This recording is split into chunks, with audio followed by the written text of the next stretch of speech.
BTC Rádio, a rádio oficial de quem investe. A gente já está à espera do nosso Bruno Mazzoni, o retorno dele com o Bom Dia 2.0. Daqui a pouquinho a gente tabela com o Brunão. Ele já está nos ouvindo, então eu vou fazer o seguinte, Bruno. Nós separamos uma arte aqui, cuja fonte passa por empresa e valor.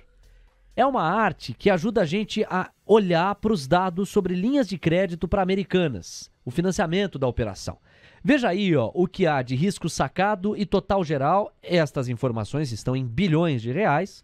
No caso de Bradesco, o risco sacado que atinge o banco é de quase 4 bi, o total geral 4,7 bi. Aí na sequência você tem Santander, que apesar do total geral fazer com que o Santander ocupe a segunda colocação, quando você olha para o risco sacado, aquela intermediação com os bancos e os fornecedores, fica em 1,8 bi a questão do risco sacado a que se expôs o Santander. Na sequência você tem Itaú, eu vou me ater, pessoal, à coluna da direita aqui, o total geral.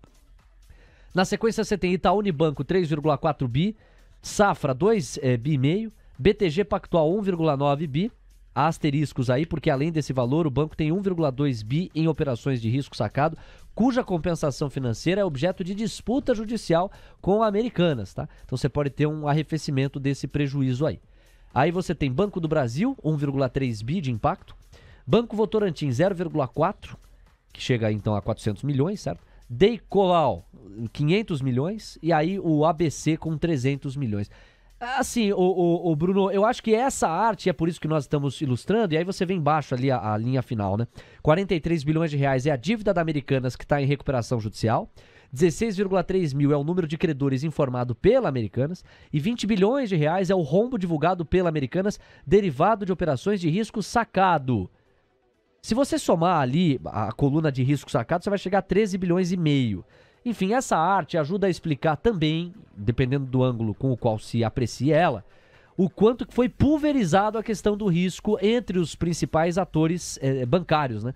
Você vê que não tem ninguém com 10, 15 bi expostos a Americanas de maneira concentrada. Você tem uma diluição que tende a penalizar mais Bradesco e Santander e Itaú, mas também, pensando em um corpo de crédito, são bancos muito grandes, maiores do que os outros dessa lista, por exemplo. Queria que você comentasse também por alto isso, Bruno Mazzoni. Bem-vindo de volta e, na sequência, o destaque que você separou para esse retorno. Fala, Léo. Bom dia, 2.0. Deixa eu só olhar aqui como é que tá a oscilação do Itaú. Pois bem, tá quase caindo 1%. Talvez seja por isso, talvez não, né? Com certeza é por isso. Faria Lima, alguns agentes mais bem informados, né? Por isso que o BBAS talvez seja mais resiliente hoje. Era de se esperar, né? Essa concentração entre os 4 primeiros, com o BTG também invadindo essa parte aí. Se a gente olhar para o Bradescão, o que a Faria Lima vai precificar, Léo? A Faria Lima quer precificar o fim da história, né? Então, as principais notícias em relação ao Bradesco aqui, seja da Mover, da Reuters ou de qualquer agência de notícia, começa a ser processo, congelamento de valor dentro do balanço da Americanas, como é o caso do pedido do BTG. O Credit Suisse, antes de ontem, soltou aquele artigo, né, rebaixando, falando de divergência anormal para Bradesco e Santander, e hoje a gente fica sabendo que Bradesco e Santander são os mais atingidos. Então, enquanto há incerteza, creio que Bradesco e Santander e também agora Itaú encabecem uma tendência para baixo.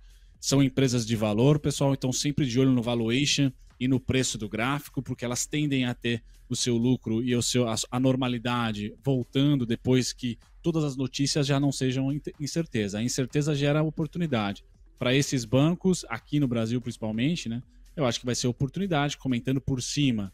Saiba que, no curtíssimo prazo, esses 3 que eu comentei, Bradesco, Santander e Itaú, devem sentir, tá? Devem sofrer mais, tá? Normal. Só que no médio prazo, ainda esse ano aqui, eu tenho, por exemplo, para o Itaú, renovação de máxima histórica. Para o Banco do Brasil, a mesma coisa. Já Santander e Bradesco devem alongar mais esse mau humor, essa lateralização no gráfico. Por isso que eu coloco para vocês e postei, se não me engano, hoje de manhã, né? Esse mesmo gráfico aqui em um vídeo na Station, dizendo que o preço do Bradesco no trimestre, pessoal, deve ter ali a máxima em 15,69, com muita sorte 16,63, que é o começo do gap. Então as máximas aqui, para quem trabalha com volatilidade, e as mínimas devem baixar dos 13. Tá? Deve tocar ali 13,4, 12,42, 11,93, 11,82, até que se tenha certeza. Faria Lima adora crise, principalmente em empresas de valor. Então, enquanto não se sabe ao certo, né, ao desenrolar de tudo isso, se vai ter processo, congelamento, vai pagar menos, vai pagar mais, vai abocanhar uma parte do share da Americanas, muita coisa pode rolar aqui, advogados que estão envolvidos devem saber de todas as possibilidades possíveis, mas enquanto há incerteza, eu creio que esses três caem. PTG, depois eu posso até olhar o gráfico, muito provavelmente também não deve se sentir muito bem. O que pode sair dessa curva aí, talvez sejam os bancos não relacionados, um Banrisul da vida e um Banco do Brasil, talvez tenham performances no curtíssimo prazo interessante. No médio, todos devem se recuperar. Itaú, desses três primeiros, mais rapidamente. Bradesco e Santander, esperem um movimento parecido com Ambev, parecido com Vivo. Engie, bem lateral por um bom tempo, tá? Porque o mau humor vinha de antes desse fato da Americanas em relação a esses dois bancos, e Santander é o primeiro a divulgar, né? Perfeito. Tá aí o nosso Bruno Mazzoni comentando a arte com a qual nós ilustramos detalhe a detalhe, uma apuração de empresa e valor econômico, com base na qual a gente pôde enxergar um pouco mais desse rombo fiscal, desses problemas de dívida com os quais a Americanas vai ter que lidar.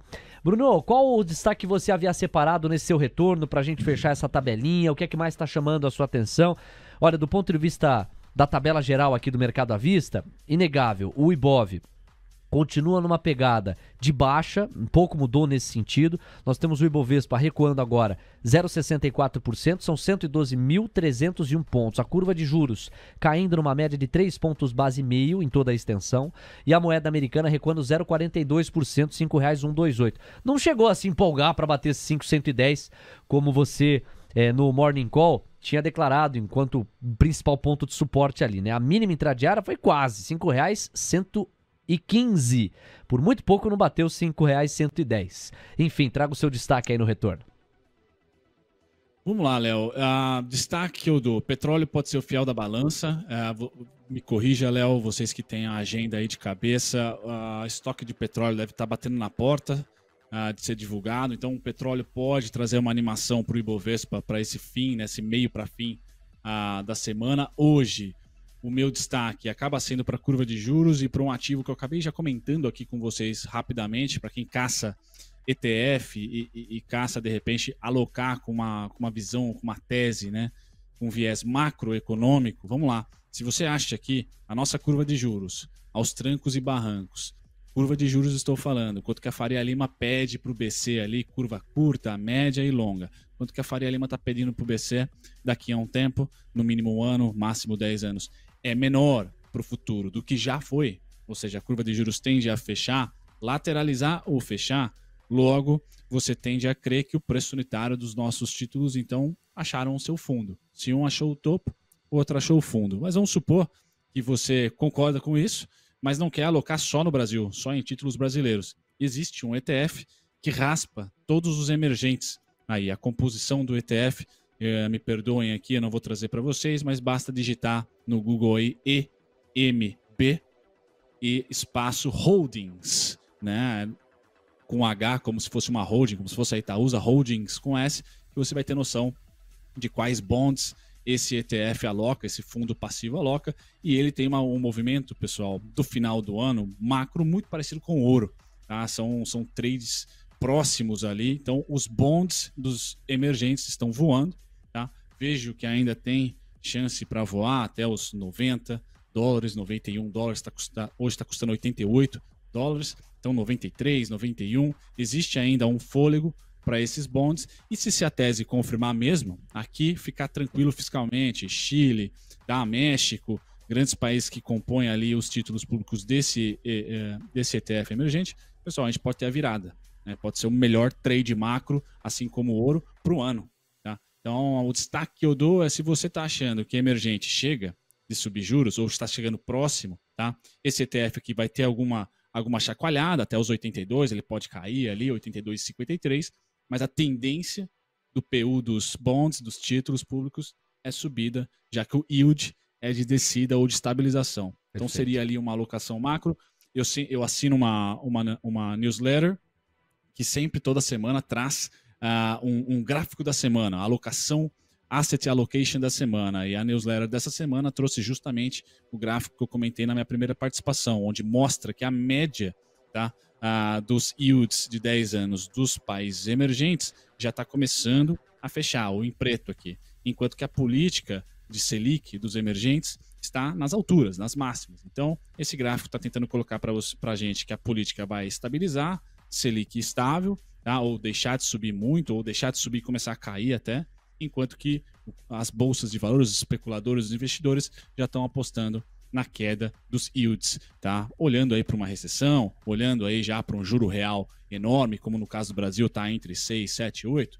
Pois bem, é uma alocação, Léo, que eu dou destaque aqui para vocês que querem alocar em Latinoamérica, Perfeito. não apostando em equities, ações, mas apostando em bonds. Grande Brunão. Obrigado, meu irmão. Amanhã a gente volta a conversar. Receba o nosso abraço. Até lá. Valeu, Léo. TC Rádio, a rádio oficial de quem investe.